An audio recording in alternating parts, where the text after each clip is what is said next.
Nah, guys, Belum. selamat pagi, siang, sore, malam, Pak Parta dan teman-teman. Assalamualaikum warahmatullahi wabarakatuh.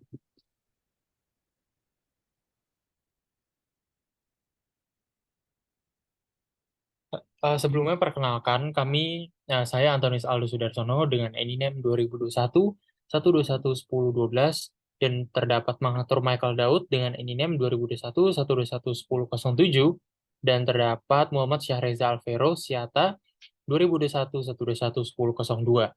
Di sini kami ingin mempresentasikan mengenai bab 17 yaitu penyajian dan pengungkapan dalam laporan keuangan. Next.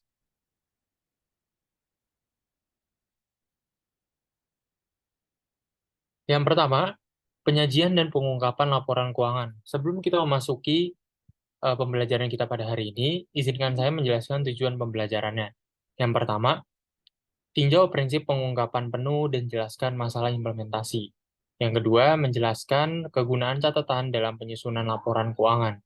Yang ketiga, diskusikan persyaratan pengungkapan, runtun transaksi pihak berelasi, peristiwa kemudian, dan segmen bisnis utama. Yang keempat, menjelaskan masalah akuntansi yang terkait dengan pelaporan keuangan. Yang kelima, mengidentifikasi pengungkapan utama dalam laporan auditor. Yang keenam, memahami tanggung jawab manajemen atas keuangan. Dan yang ketujuh, identifikasi masalah yang terkait dengan perakiraan dan proyeksi keuangan. Yang kedelapan, menjelaskan tanggapan profesi terhadap kecurangan pelaporan keuangan. Next.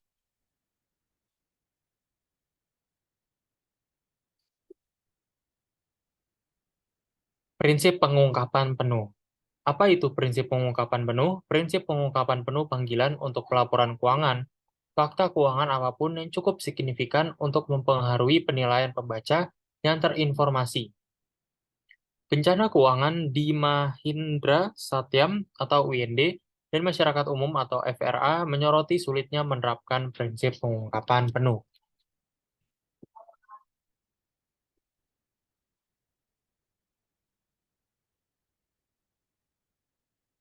Next.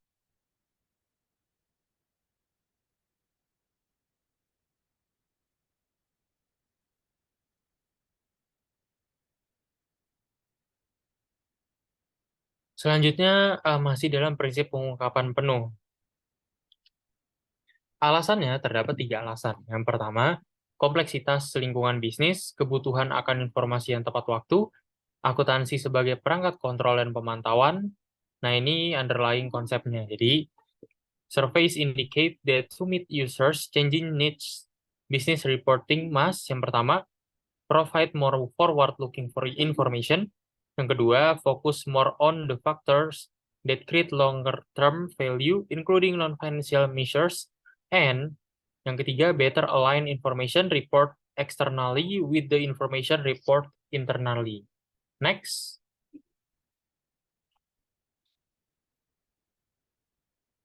Masih dalam prinsip pengungkapan menu.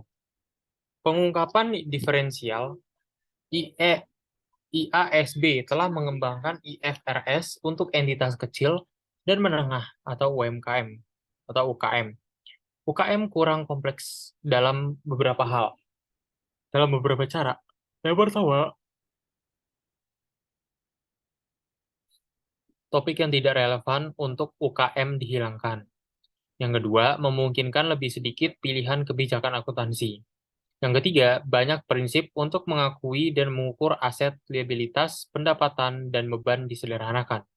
Yang keempat, secara signifikan lebih sedikit pengungkapan yang diperlukan. Dan yang terakhir, revisi IFRS untuk UKM akan dibatasi setiap 3. Next. Nah, ini CALK atau catatan atas laporan keuangan. Catatan adalah sarana untuk memperkuat atau menjelaskan hal-hal yang disajikan dalam bagian utama pernyataan. Kebijakan akuntansi.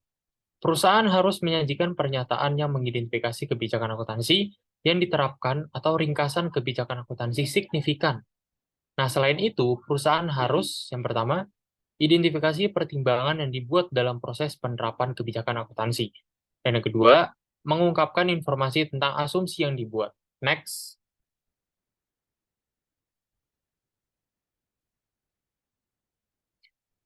Catatan umum. Ini ada beberapa catatan umum atau pengungkapan utama. Inventaris, perumahan, tanaman dan peralatan, klaim kreditur, klaim pemegang saham, kontingensi dan komitmen, nilai wajar, pajak tangguhan, pensiun dan sewa, perubahan prinsip akuntansi. Next.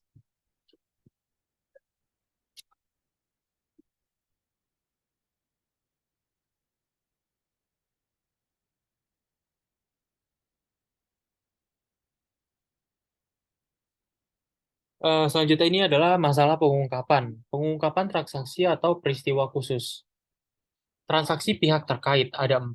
Yang pertama, sifat hubungan, jumlah transaksi dan saldo terutang, penyisihan untuk piutang ragu-ragu, dan beban yang diakui selama periode sehubungan dengan piutang tak tertagih atau diragukan dari pihak berelasi, dan kesalahan dan tipuan. Next.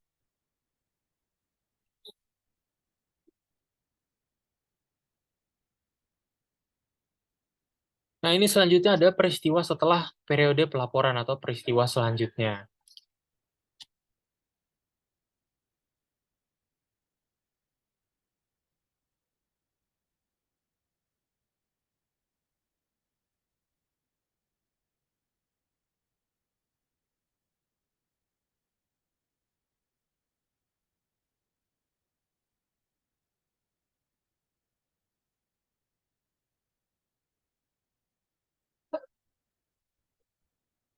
Ini ada gambar dari ilustrasi 24-5, yaitu periode waktu untuk acara selanjutnya. Di sini ada financial statement period dari Januari 1, 2015, dan di sini terdapat subsection event period dari Desember 31, 2015 sampai Maret 3, 2016. Ini yang pertama, ini peristiwa yang memberikan bukti tambahan tentang kondisi yang ada pada tanggal laporan posisi keuangan. Dan yang kedua, peristiwa yang memberikan bukti tentang kondisi itu tidak ada pada tanggal laporan posisi keuangan. Next.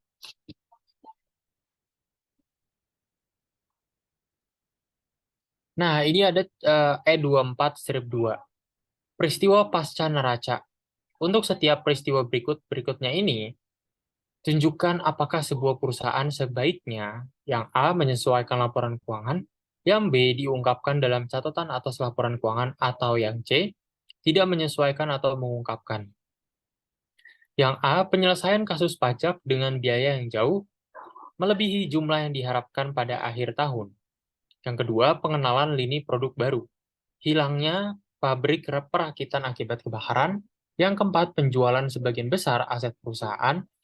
Dan yang kelima, pensiun presiden perusahaan. Dan yang terakhir, penerbitan sejumlah besar saham biasa. Next.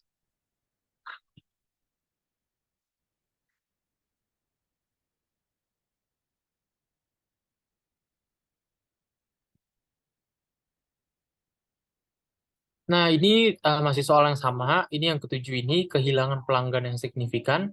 Yang kedelapan, pemogokan karyawan yang berkepanjangan. Yang kesembilan, kerugian material atas piutang akhir tahun karena kebangkrutan pelanggan. Yang kesepuluh, pengangkatan presiden baru. Yang kesebelas, penyelesaian litigasi tahun sebelumnya. Dan yang terakhir, merger dengan perusahaan lain dengan ukuran yang sebanding. Nah, di sini masalah pengungkapannya, sesuai instruksi yang di soal, kita menunjukkan apakah sebuah perusahaan sebaiknya A, B, atau C. Nah, untuk nomor 7C, untuk nomor 8C, nomor 9A, nomor 10C, nomor 11A, nomor 12B. Next.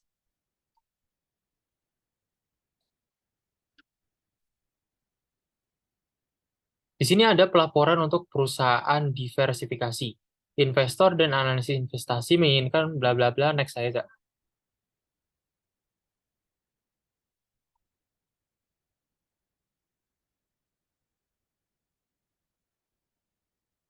Zak, next, Zak. Tujuan pelaporan informasi tersegmentasi untuk memberikan informasi tentang berbagai jenis kegiatan bisnis di mana suatu perusahaan terlibat dan lingkungan ekonomi yang berbeda di mana ia beroperasi. Memenuhi tujuan ini akan membantu pengguna dalam hal melebihi memahami kinerja perusahaan, lebih baik menilai prospeknya untuk arus kas bersih masa depan. Yang ketiga, membuat penilaian yang lebih terinformasi tentang perusahaan secara keseluruhan. Next.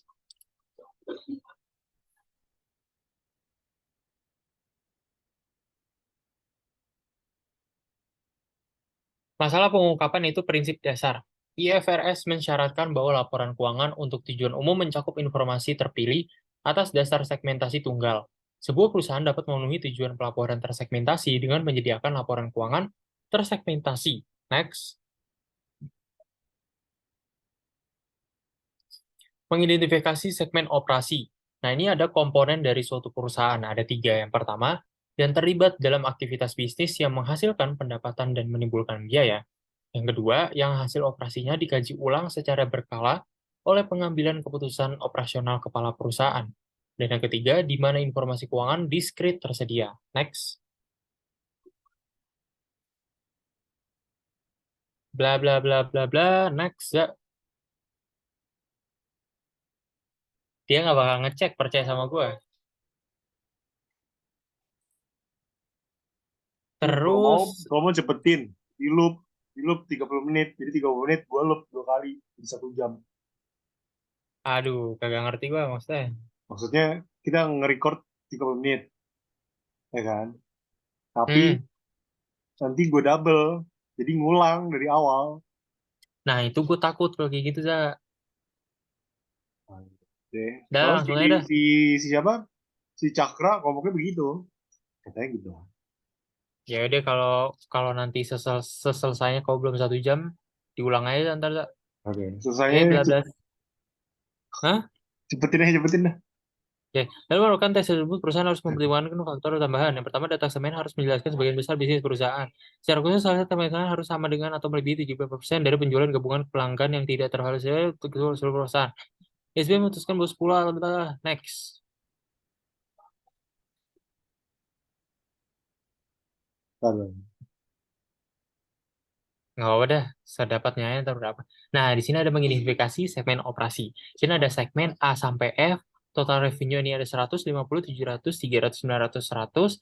Operating profitnya di sini ada loss, 10, 2, 40, 20, 18, 5. Di sini ada identifiable asset, 60, 30, 350, 160, 280, 50. Perusahaan akan menerapkan tes masing-masing sebagai berikut. Tes pendapatan 10% dikali 2.150 dapat dari total revenue sama dengan 215. Next. Nah, untuk selanjutnya akan dijelaskan oleh teman saya, Mengatur Daud.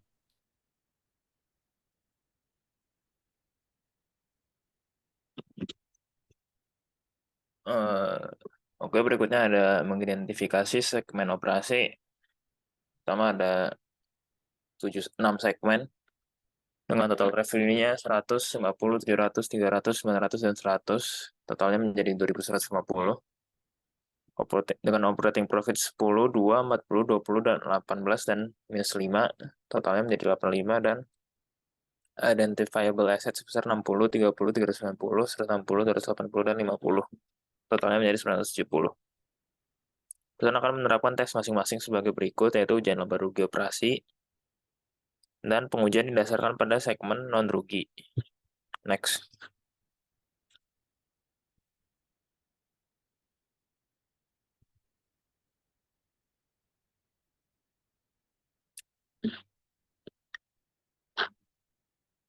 Oke, berikutnya ini ada tes aset yang dapat diidentifikasi, yaitu 10% dikalikan dengan 970, itu dapat dari identifiable asset, dapat hasil 97 euro. Jadi C, D, dan E memenuhi tes ini.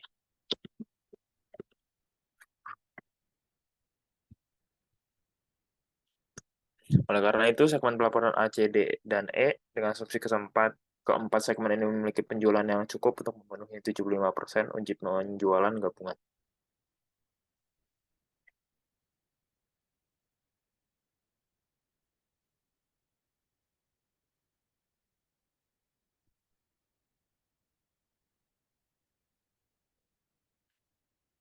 Kemudian 75% dari tes penjualan gabungan, 75% dikalikan dengan 2.150, dapat hasil 1.612.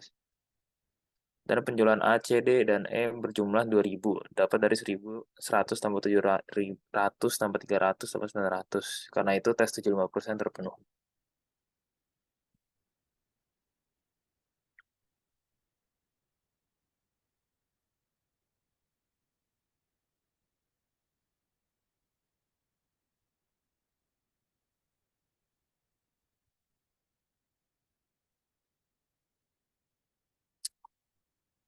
Dan berikutnya, informasi tersegmentasi dilaporkan. Membutuhkan ISB bahwa satu perusahaan melaporkan hal-hal tersebut. Pertama, umum informasi tentang segmen operasi. Kedua, laba rugi segmen dan informasi terkait. Ketiga, segmen aset dan liabilitas. Keempat, rekonsiliasi. Kelima, informasi tentang produk dan layanan, wilayah geografis. Dan yang terakhir, pelanggan utama.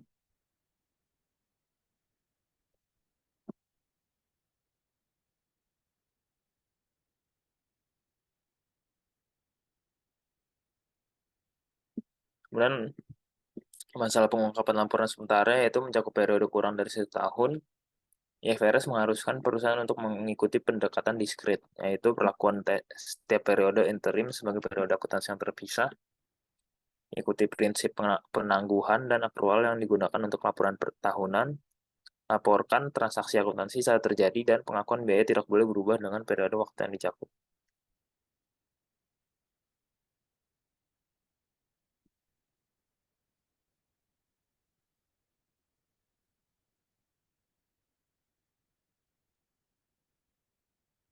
Masalah unik pelaporan interim yaitu pajak penghasilan, musiman, dan melanjutkan kontroversi perdebatan tentang keterlibatan auditor independen dalam laporan interim.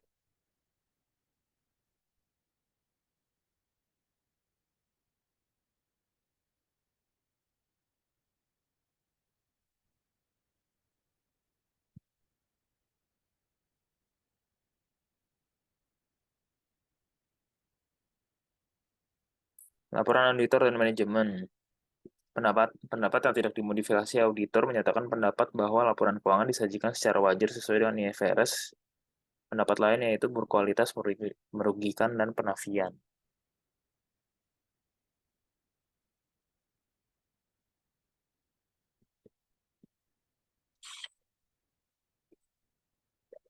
Kemudian laporan auditor, keadaan tertentu meskipun tidak mempengaruhi opini wajar tanpa pengecualian, auditor mungkin mengharuskan auditor untuk lakukan tambahkan paragraf penjelasan ke laporan audit, yaitu pergi kepedulian, kurangnya konsistensi, penekanan suatu hal.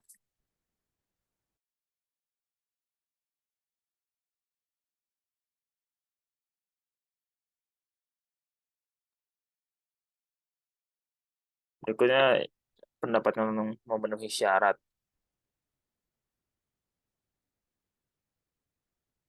Mengandung pengecualian terhadap pendapat baku, keadaan biasa mungkin termasuk batasan ruang lingkup, laporan tidak menyajikan secara wajar posisi keuangan atau hasil operasi karena kurangnya kesesuaian dengan prinsip dan standar akuntansi yang berlaku dan pengungkapan yang tidak memadai.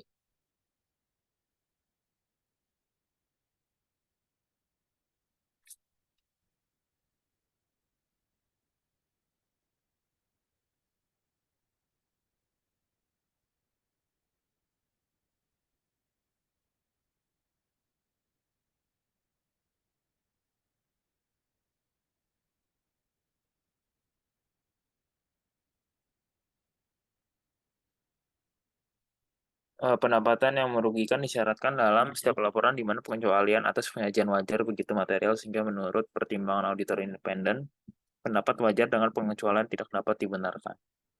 Laporan keuangan secara keseluruhan tidak disajikan dengan IFRS, jarang karena sebagian besar perusahaan mengubah akuntansi mereka agar sesuai dengan IFRS.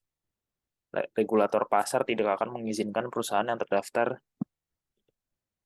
di bursa memiliki. Next.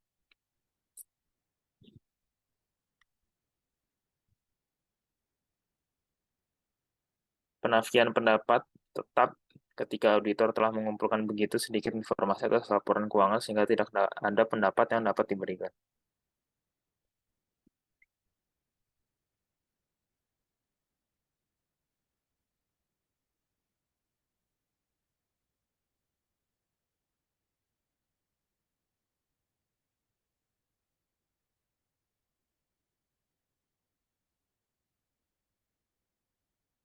Kemudian komentar manajemen membantu dalam interpretasi posisi keuangan, kinerja keuangan, dan arus kas perusahaan. Laporan tersebut dapat mencakup tinjauan terhadap faktor dan pengaruh utama yang menentukan kinerja keuangan, sumber pendanaan, dan sumber daya perusahaan.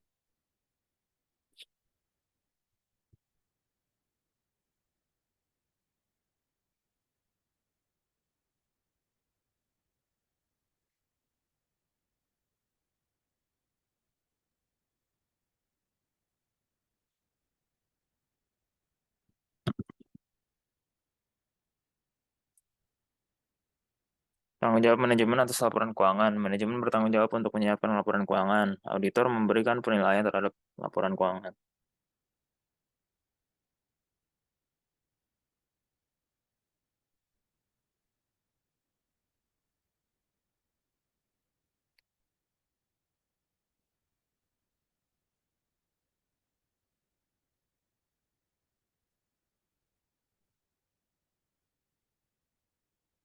Pelaporan perakiraan dan proyeksi keuangan.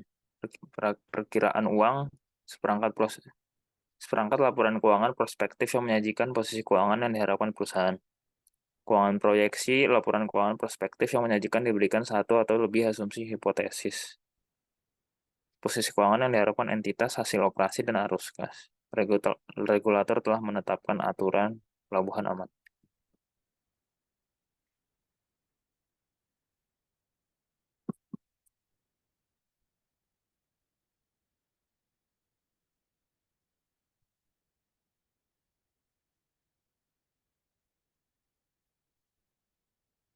Pelaporan keuangan internet. Sebagian besar situs web perusahaan berisi tautan ke laporan.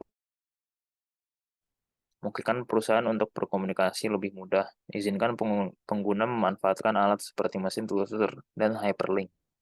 Dapat membantu membuat laporan keuangan lebih relevan dengan memungkinkan perusahaan melaporkan data yang terpilah yang telah diperluas.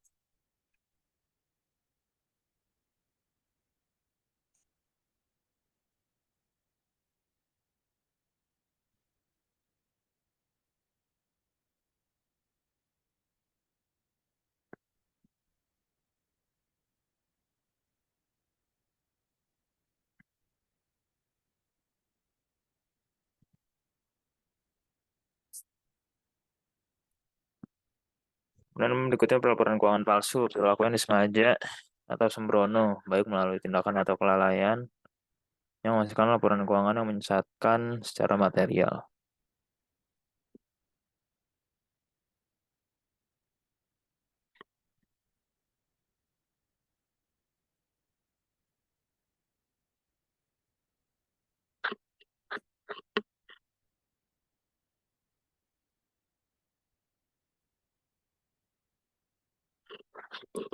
Penyebab kecurangan yaitu memperoleh harga saham yang tinggi, menghindari default pada perjanjian pinjaman, dan mendapatkan keuntungan pribadi.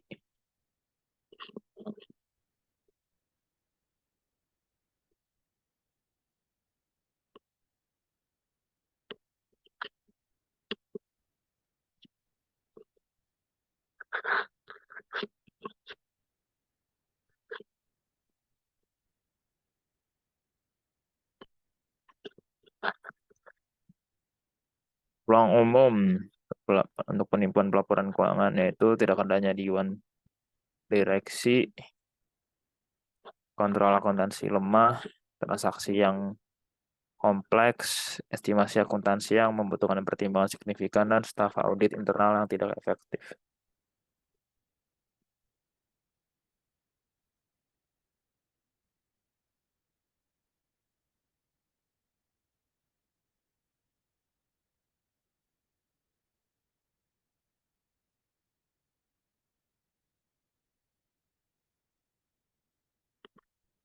Perspektif analisis laporan keuangan.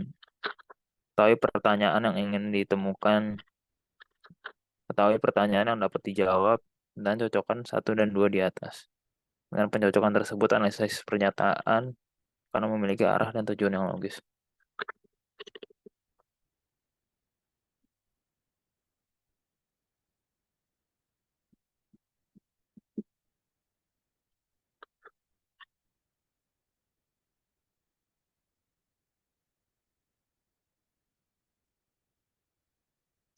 Analisis mencakup pengertian bahwa laporan keuangan melaporkan masa lalu.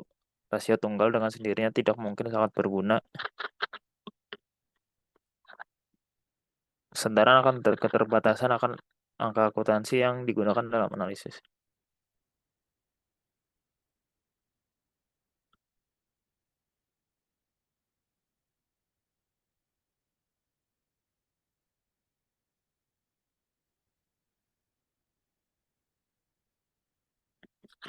Berikutnya tipe-tipe rasio, ada likuiditas,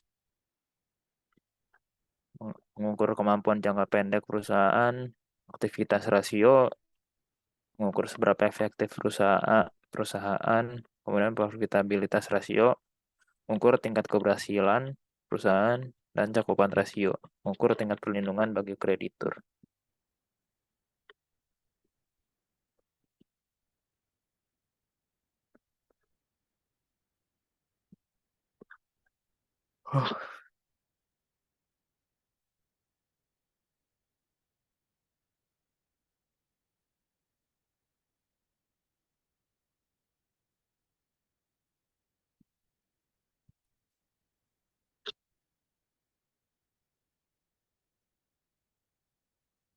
Berikutnya akan dijelaskan oleh teman saya, Reza. Selanjutnya, saya akan menjelaskan analisis laporan keuangan. Di sini kalian bisa lihat ada analisis rasio.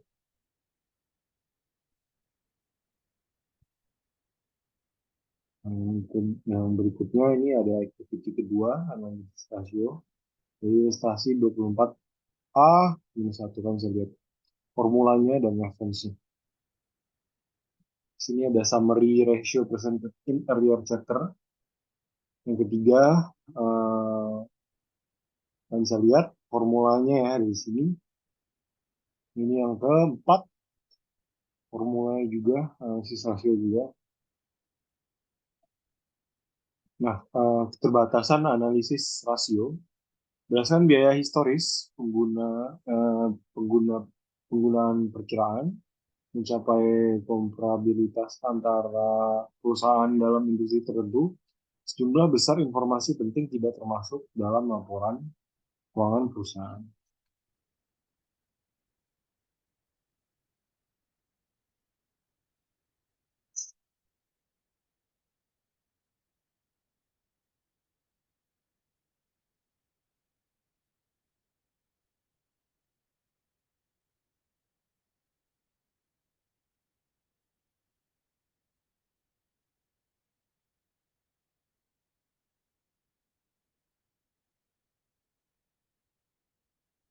Oh, nah, kalian saya lihat sini ada analisis perbandingannya, analisis laporan keuangan dasar.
Nah, kalau bisa lihat sini ada analisis presentasi ukuran umum.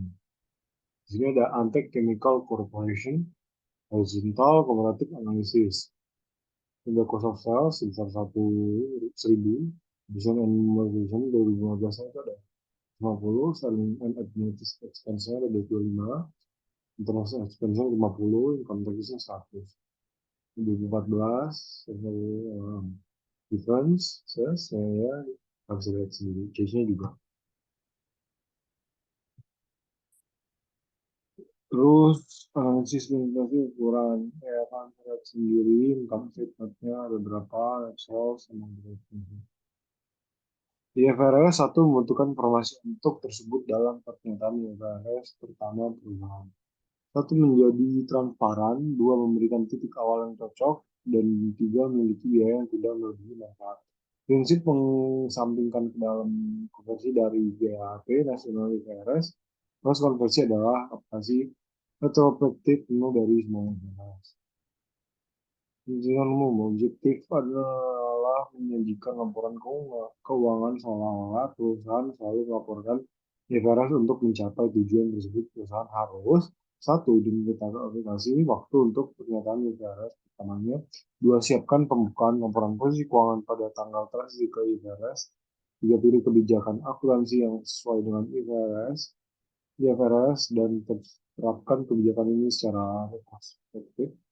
4. Pertimbangkan apakah akan menerapkan pengecualian opsional dan wajib.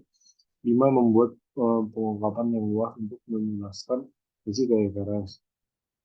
Tanggal relevan setelah perusahaan memutuskan untuk beralih ke IFRS, dia harus memutuskan hal-hal berikut: tanggal transisi, tanggal, dan laporan tanggal. Ini kan sudah sini ada contohnya ya. Timeline adopsi pertama. Sini langkah implementasi, pembukaan, pernyataan posisi keuangan IFRS, proses melibatkan langkah-langkah berikut. Sertakan semua aset dan kewajiban yang dibutuhkan IFRS, kecualikan semua aset dan kewajiban yang tidak diizinkan oleh IFRS. Kasihkan semua aset, kewajiban, dan likuiditas sesuai dengan IFRS. IFRS. Pengecualian dari pengobatan, Dewan mana perusahaan dilarang mendapatkan dalam adopsi IFRS. Pertama kali 1. Perkiraan. 2. Perlindungan nilai. 3. Perlindungan pengendali. Nah, pengecualian dari pengobatan kuantitatif. Penjelasan dia, companies may elect an exemption from regulation for one more of the following areas. A. Share-based payment exemption. B. Fair value of the cost. C. Leases. D. Employee benefits. A. Compound management.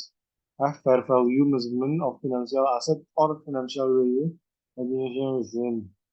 G. Denomination liabilities included in the cost of development and recruitment. A. Borrowing cost. Presentasi dan keuangan IFRS. Pertama harus mencakup 3 pelaporan posisi keuangan, 2 laporan laba rugi komparatif. Sampai Maret 2016. Ini yang pertama, ini peristiwa yang memberikan bukti tambahan tentang kondisi yang ada pada tanggal laporan posisi keuangan. Dan yang kedua, peristiwa yang memberikan bukti tentang kondisi itu tidak ada pada tanggal laporan posisi keuangan. Next.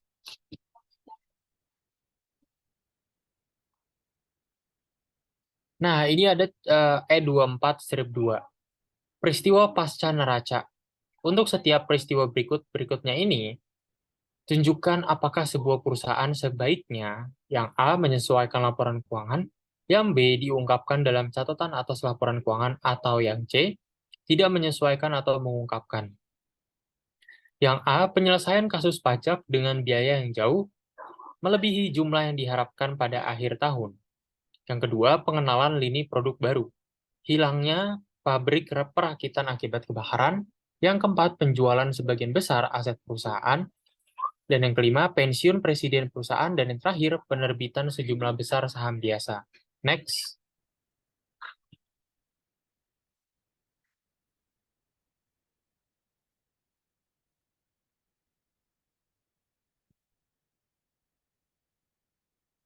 Nah, ini masih soal yang sama. Ini yang ketujuh ini, kehilangan pelanggan yang signifikan.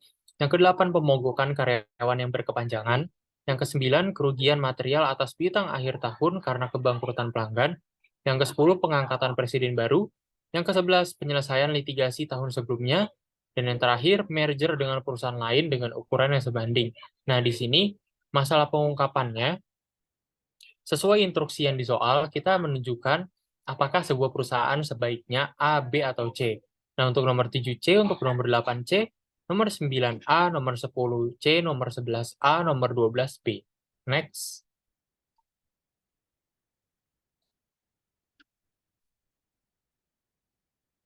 Di sini ada pelaporan untuk perusahaan diversifikasi. Investor dan analisis investasi menginginkan bla bla bla. Next saya, Zak.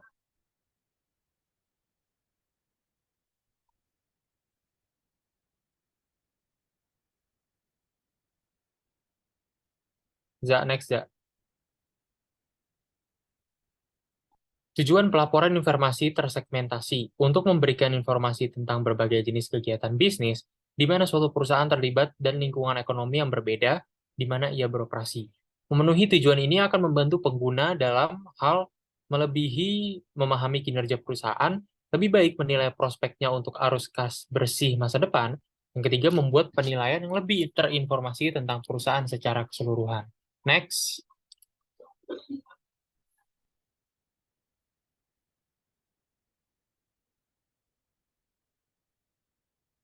Masalah pengungkapan itu prinsip dasar.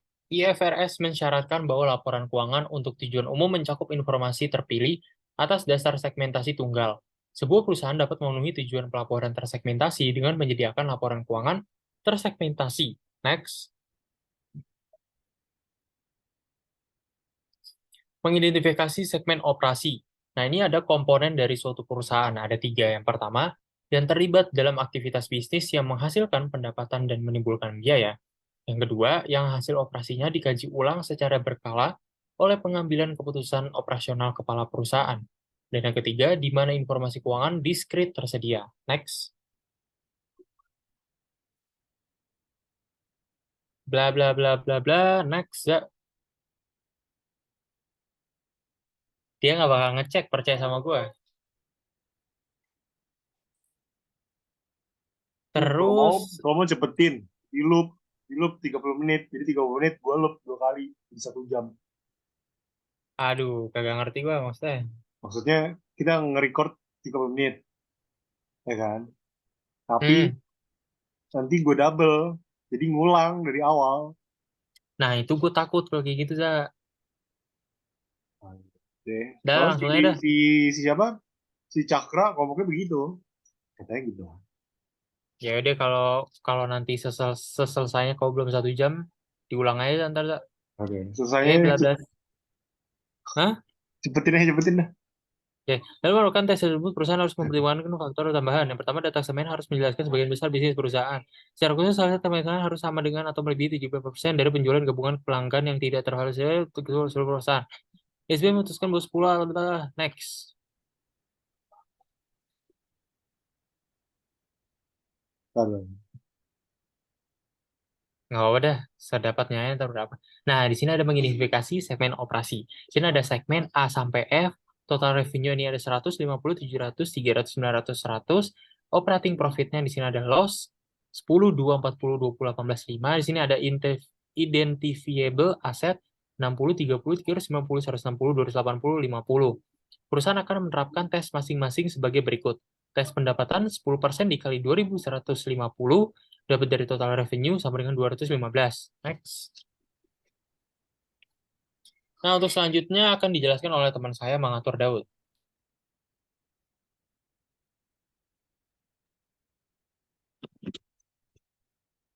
Eh, Oke, berikutnya ada mengidentifikasi segmen operasi. Pertama ada 6 segmen dengan total revenue-nya 100, 50, 700, 300, 900, dan 100. Totalnya menjadi 2.150. Dengan operating profit 10, 2, 40, 20, dan 18, dan minus 5. Totalnya menjadi 85, dan identifiable asset sebesar 60, 30, 390, 160, 280, dan 50. Totalnya menjadi 970. Perusahaan akan menerapkan tes masing-masing sebagai berikut, yaitu ujian laba rugi operasi, dan pengujian didasarkan pada segmen non-rugi. Next.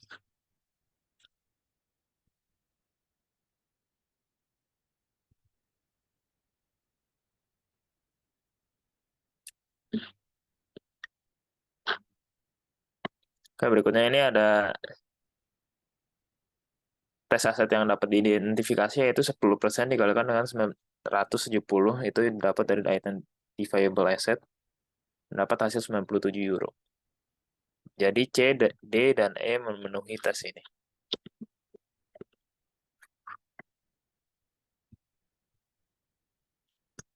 Oleh karena itu, segmen pelaporan A, C, D, dan E dengan asumsi keempat segmen ini memiliki penjualan yang cukup untuk memenuhi 75% wajib penjualan gabungan.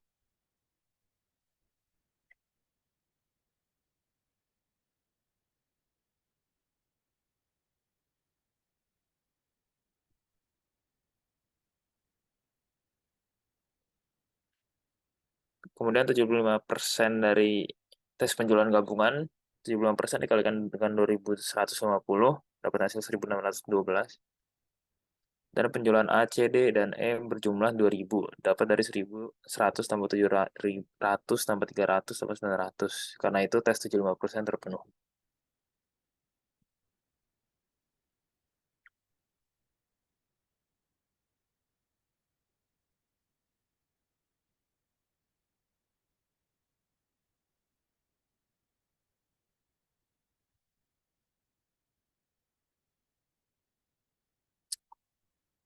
Berikutnya, informasi tersegmentasi dilaporkan. Membutuhkan ISB bahwa satu perusahaan melaporkan hal-hal tersebut. Pertama, umum informasi tentang segmen operasi. Kedua, laba rugi segmen dan informasi terkait. Ketiga, segmen aset dan liabilitas. Keempat, rekonsiliasi. Kelima, informasi tentang produk dan layanan, wilayah geografis. Dan yang terakhir, pelanggan utama.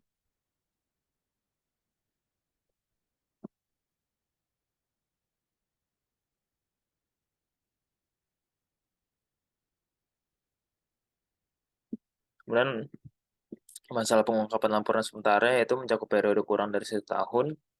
IFRS mengharuskan perusahaan untuk mengikuti pendekatan diskret, yaitu perlakuan setiap periode interim sebagai periode akuntansi yang terpisah, ikuti prinsip penangguhan dan akrual yang digunakan untuk laporan tahunan, laporkan transaksi akuntansi saat terjadi, dan pengakuan biaya tidak boleh berubah dengan periode waktu yang dicakup.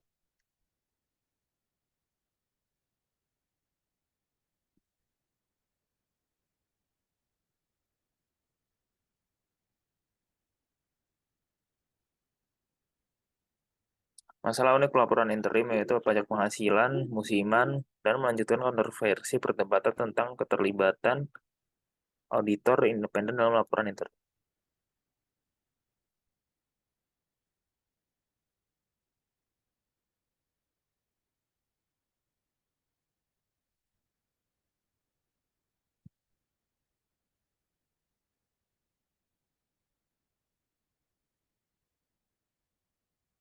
Laporan auditor dan manajemen.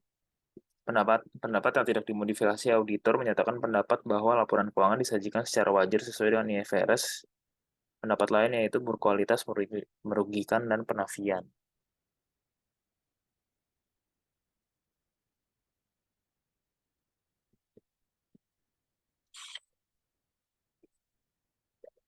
Kemudian laporan auditor, keadaan tertentu meskipun tidak mempengaruhi opini wajar tanpa pengecualian, auditor mungkin mengharuskan auditor untuk melakukan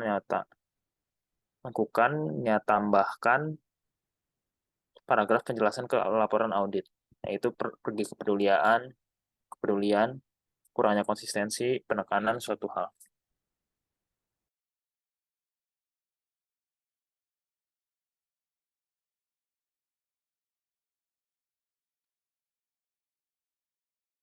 Berikutnya, pendapat memenuhi syarat.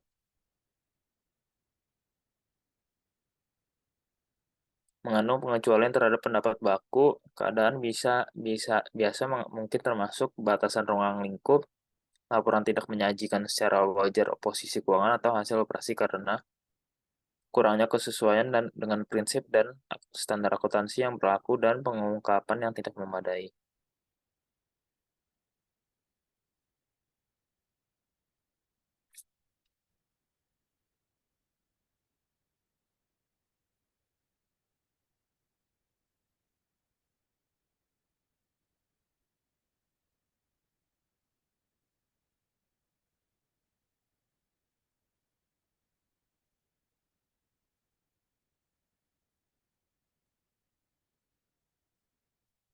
Pendapatan yang merugikan disyaratkan dalam setiap laporan di mana pengecualian atas penyajian wajar begitu material sehingga menurut pertimbangan auditor independen, pendapat wajar dengan pengecualian tidak dapat dibenarkan. Laporan keuangan secara keseluruhan tidak disajikan dengan IFRS, jarang karena sebagian besar perusahaan mengubah akuntansi mereka agar sesuai dengan IFRS. Regulator pasar tidak akan mengizinkan perusahaan yang terdaftar di bursa memiliki. Next.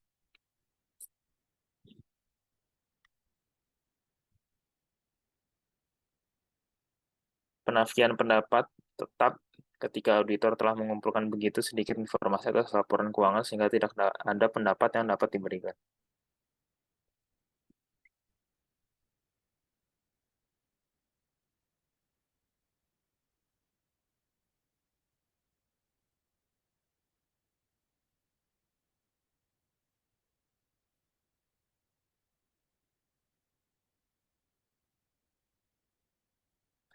Kemudian komentar manajemen membantu dalam interpretasi posisi keuangan, kinerja keuangan, dan arus kas perusahaan. Laporan tersebut dapat mencakup tinjauan terhadap faktor dan pengaruh utama yang menentukan kinerja keuangan, sumber pendanaan, dan sumber daya perusahaan.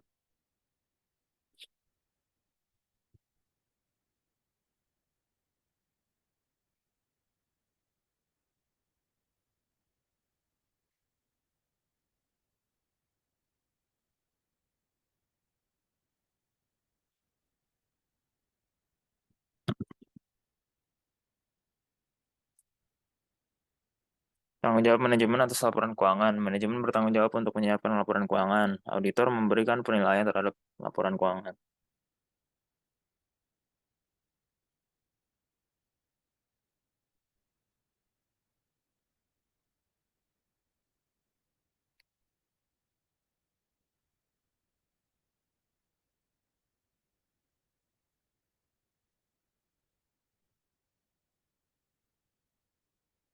Laporan perakiraan dan proyeksi keuangan.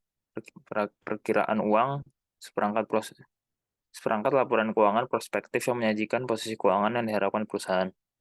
Keuangan proyeksi, laporan keuangan prospektif yang menyajikan diberikan satu atau lebih asumsi hipotesis. Posisi keuangan yang diharapkan entitas, hasil operasi, dan arus kas. Regulator telah menetapkan aturan pelabuhan aman.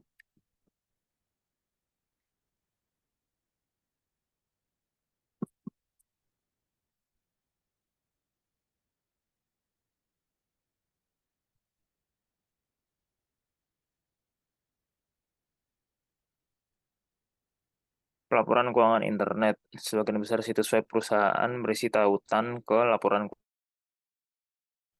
memungkinkan perusahaan untuk berkomunikasi lebih mudah. Izinkan pengguna memanfaatkan alat seperti mesin telusur dan hyperlink.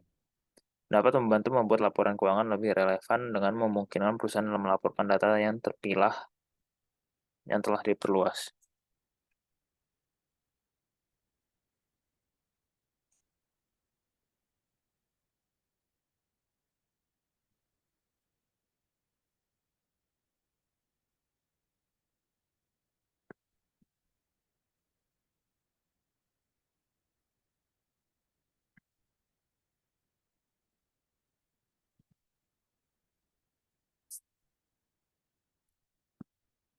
Dan berikutnya pelaporan keuangan palsu, dilakukan disengaja atau sembrono, baik melalui tindakan atau kelalaian yang menghasilkan laporan keuangan yang menyesatkan secara material.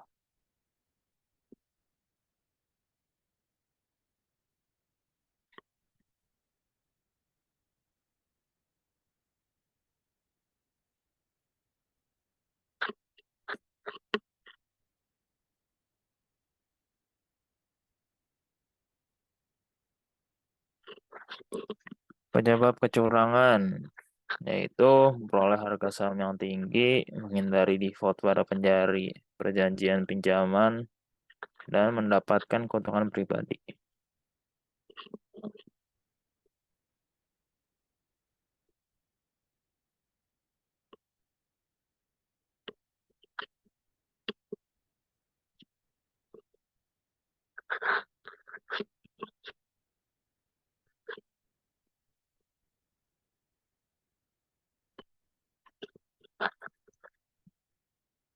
Peluang umum untuk penipuan pelaporan keuangan yaitu tidak adanya dewan direksi, kontrol akuntansi lemah, transaksi yang kompleks, estimasi akuntansi yang membutuhkan pertimbangan signifikan, dan staf audit internal yang tidak efektif.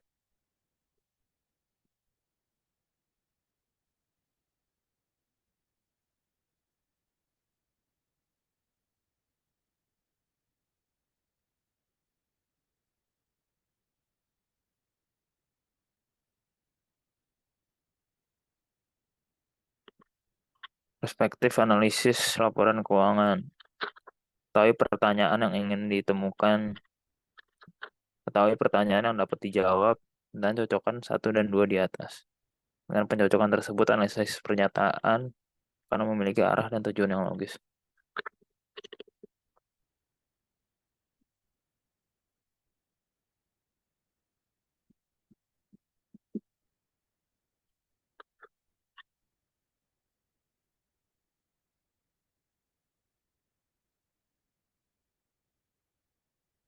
Analisis mencakup pengertian bahwa laporan keuangan melaporkan masa lalu. Rasio tunggal dengan sendirinya tidak mungkin sangat berguna. Kesadaran akan keterbatasan akan angka akuntansi yang digunakan dalam analisis.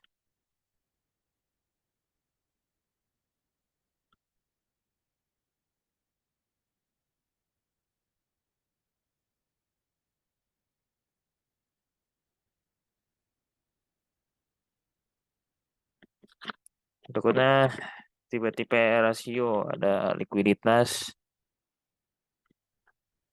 mengukur kemampuan jangka pendek perusahaan, aktivitas rasio, mengukur seberapa efektif perusahaan, kemudian profitabilitas rasio, mengukur tingkat keberhasilan perusahaan, dan cakupan rasio, mengukur tingkat perlindungan bagi kreditur.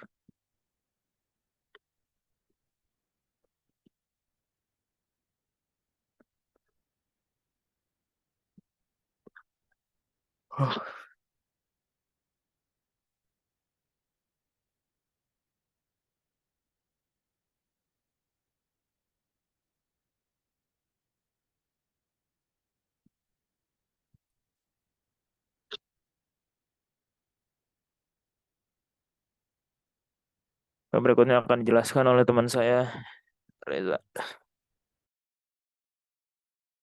Selanjutnya, saya akan menjelaskan analisis laporan keuangan. Di sini kalian bisa lihat ada analisis rasio.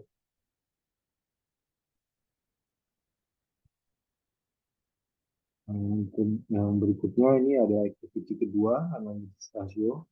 Jadi ilustrasi 24A minus 1, kan bisa lihat formulanya dan referensinya. Di sini ada summary ratio presented in earlier chapter. Yang ketiga, kalian bisa lihat formulanya ya di sini. Ini yang keempat, formulanya juga, analisis rasio juga. Nah, keterbatasan analisis rasio berdasarkan biaya historis penggunaan perkiraan mencapai komparabilitas antara perusahaan dalam industri tertentu. Sejumlah besar informasi penting tidak termasuk dalam laporan keuangan perusahaan.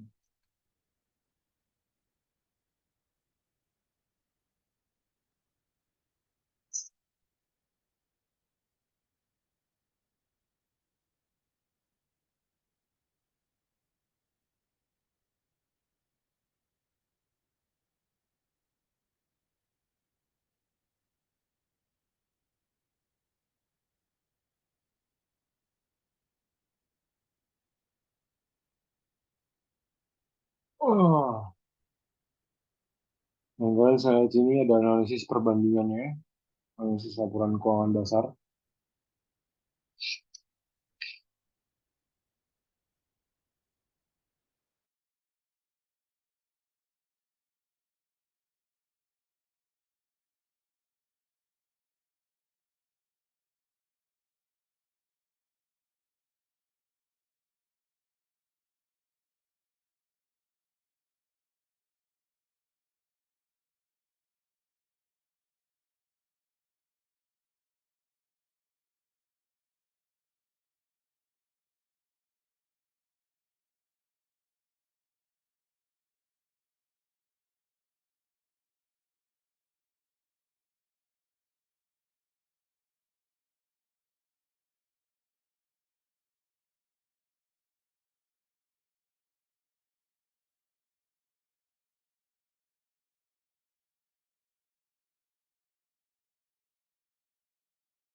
Nah, kalau misalnya lihat sini ada analisis presentasi ukuran umum. Di sini ada Antec Chemical Corporation, horizontal comparative analysis.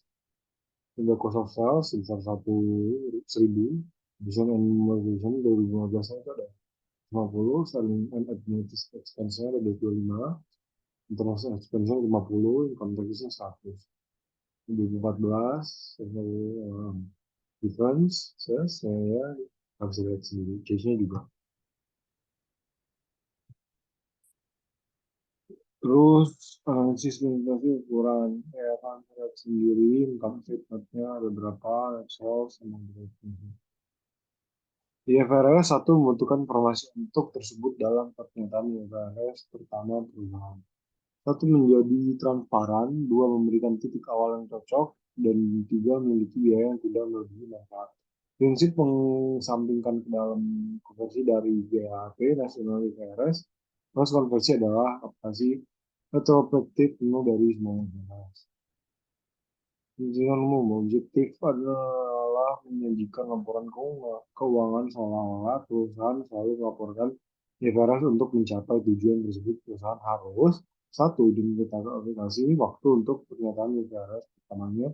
Dua, siapkan pembukaan laporan posisi keuangan pada tanggal transisi ke IFRS.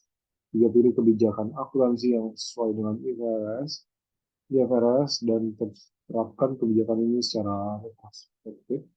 4, pertimbangkan apakah akan menerapkan pengecualian opsional dan wajib. 5, membuat pengungkapan yang luas untuk menjelaskan risiko IFRS. Tanggal relevan setelah perusahaan memutuskan untuk beralih ke IFRS, dia harus memutuskan hal-hal berikut: tanggal transisi, tanggal, dan laporan tanggal. Ini kan lihat sini ada contohnya ya. Timeline adopsi pertama. Sini langkah implementasi, pembukaan, pernyataan posisi keuangan IFRS, proses melibatkan langkah-langkah berikut. Sertakan semua aset dan kewajiban yang dibutuhkan IFRS, kecualikan semua aset dan kewajiban yang tidak diizinkan oleh IFRS. Kasihkan semua aset, kewajiban, dan likuiditas sesuai dengan IFRS. IFRS. Pengecualian dari pengobatan,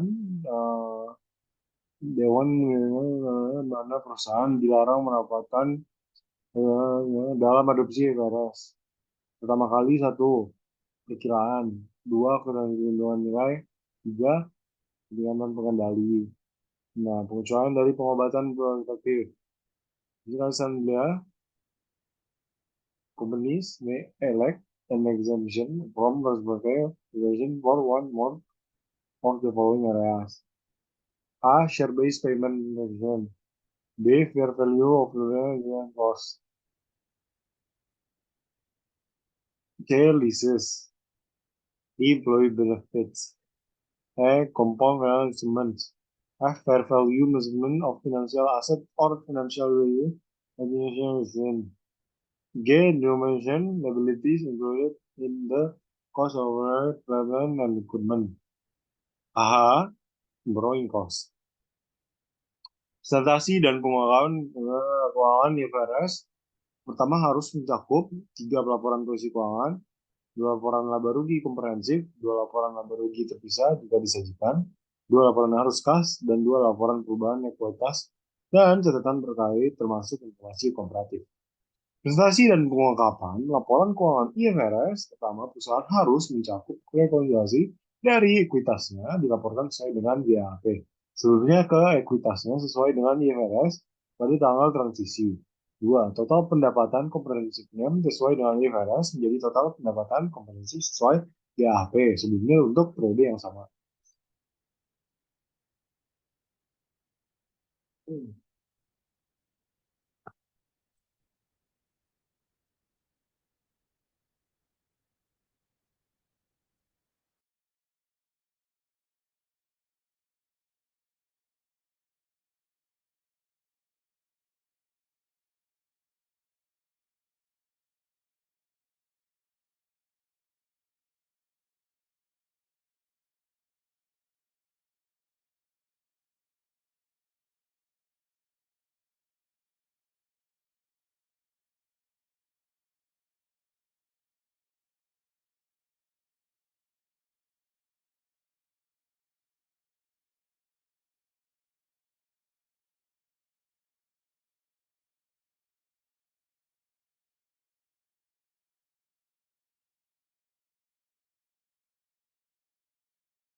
Sebelumnya, terima kasih telah mendengarkan presentasi kami. Mohon maaf jika ada salah satu atau dua kata. Terima kasih. Nunggu sampai habis, nunggu sampai habis. Tunggu 1 menit.